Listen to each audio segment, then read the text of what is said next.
For nearly a century, astronomers observed mysterious, ghostly smudges in the night sky and argued over what they were. They even built the largest telescope on Earth to settle the question, but it only deepened the mystery. Our story begins in 1764, when a comet hunter accidentally stumbled across something entirely new, an object you can still see tonight in one of the best telescope targets of the summer sky. This is The History in Your Eyepiece, a series where we uncover the human story behind an astronomical discovery and then go outside to see it for ourselves. It's the evening of July 12th, 1764, and Charles Messier is hunting comets. Discovering one would write his name into the history books. The problem is, the sky is full of faint, fuzzy imposters. Unlike comets, they remain fixed night after night. So Messier began cataloging them like navigational buoys, markers he could recognize and steer around on future searches. That evening, he entered the 27th object into his growing catalog. A nebula without a star. One can see it well with an ordinary telescope. It appears of oval shape. To Messier, it was simply one more object that wasn't a comet. He couldn't have known that this faint oval would become a part of a story that eventually revealed how stars die, and offer us a glimpse of the probable future of our own sun. For 20 years, M27 sat as an entry in Messier's catalog until William Herschel picked up a much bigger question. In 1781, Herschel discovered a new planet, Uranus, the first planet found since antiquity, and a discovery that made him one of the most celebrated astronomers in all of Europe. Cataloging the sky with far more powerful telescopes than Messier's, Herschel kept running into small, round, faintly greenish disks that wouldn't resolve into anything sharper. They reminded him of the pale disk of Uranus, and around 1785, he named them planetary nebulae. Not because they had anything to do with planets, but because that's what they resembled through his eyepiece.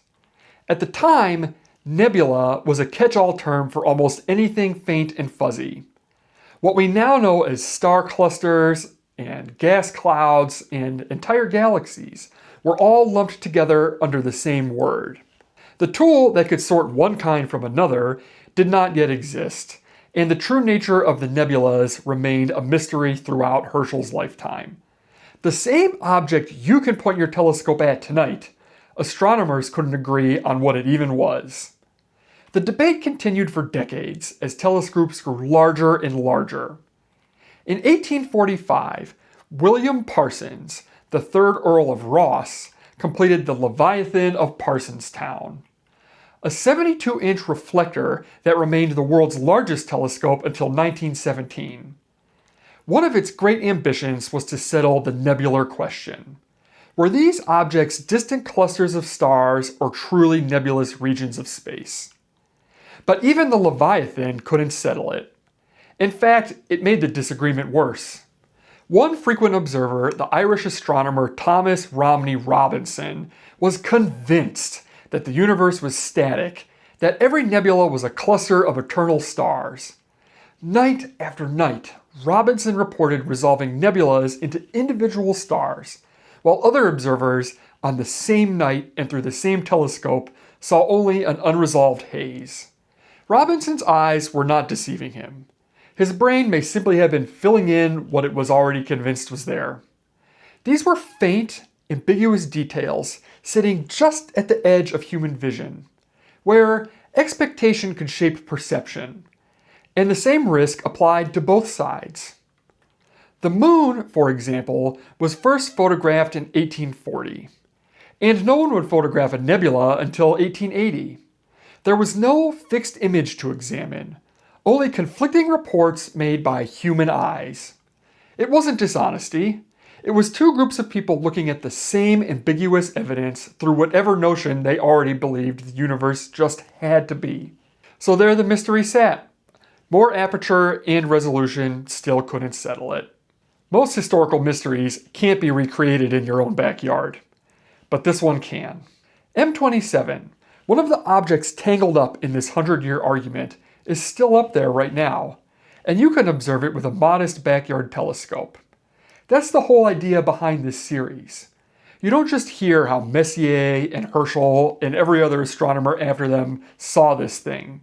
You can step outside and experience it for yourself. So let's go find it, and then we'll come back and find out exactly how this mystery finally broke.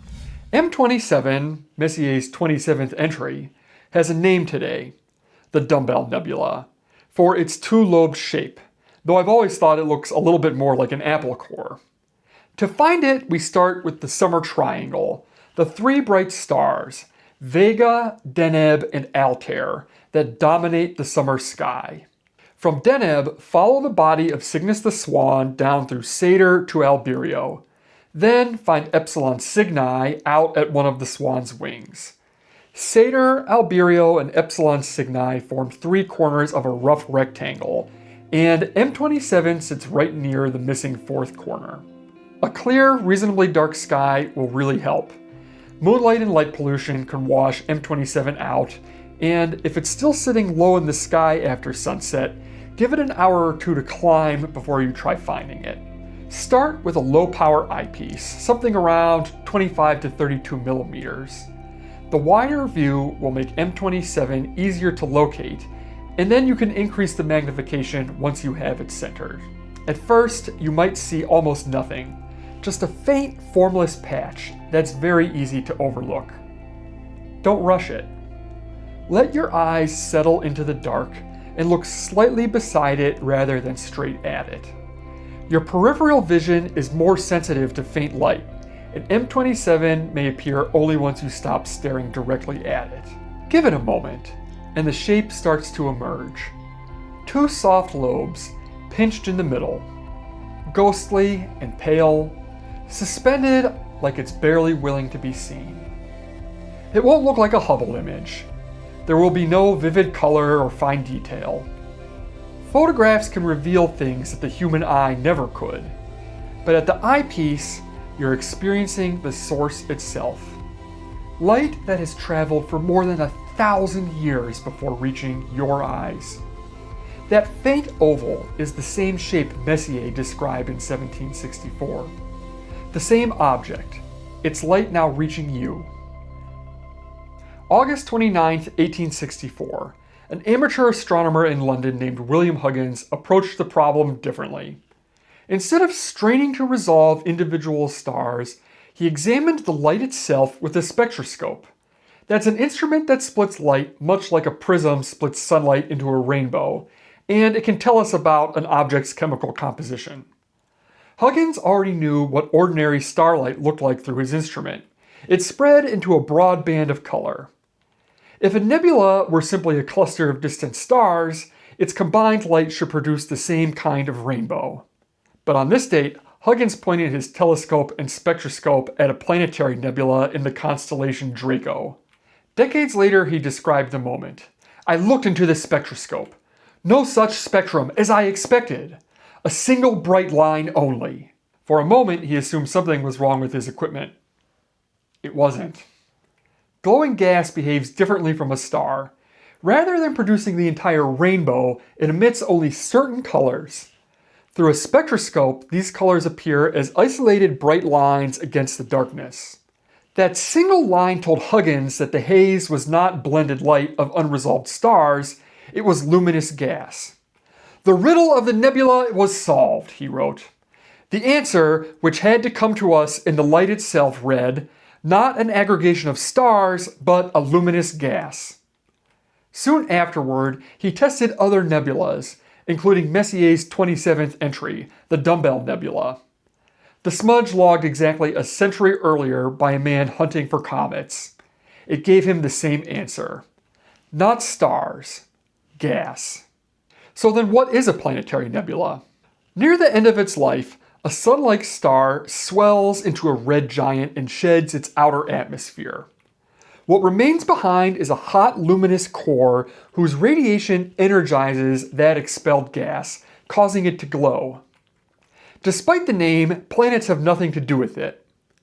This may also be the fate of our own sun. Billions of years from now, we expect it to undergo similar changes, shedding its outer layers and potentially creating a planetary nebula of its own. When you look at the Dumbbell Nebula, you're not just examining a curiosity in the distant universe. You're seeing a glimpse of our own sun's future. This story isn't just about a curious object. It's about human nature, about curiosity, discovery, and the willingness to look at a problem differently. Robinson had access to the best equipment available in 1864, yet he still saw what he already expected to see. A bigger telescope wouldn't fix that. What finally worked was looking at the same light in a completely different way, letting it tell its own story instead of forcing it to confirm what everybody already believed. That's the thing about going outside and looking for yourself. It's not that your own eyes are free from bias. They're not any more than Robinson's were. It's that looking is an encounter. Photographs are their own kind of wonderful. They show you detail no eye will ever be able to see. But the eyepiece of a telescope gives you something a photograph can't. The object's own light, reaching your eyes directly tonight. If that kind of curiosity is what brought you here, this is where you belong. I put a video on screen that will help you get started. And tell me below, have you ever seen the Dumbbell Nebula through a telescope? Are you in Camp Apple Core, Dumbbell, or something else? If you enjoyed this, please like and subscribe. And if you'd like to support me in making more videos like this one, you can join me on Patreon. M27 is up there right now. Go discover it for yourself. Until next time, fellow Voyagers, never stop exploring.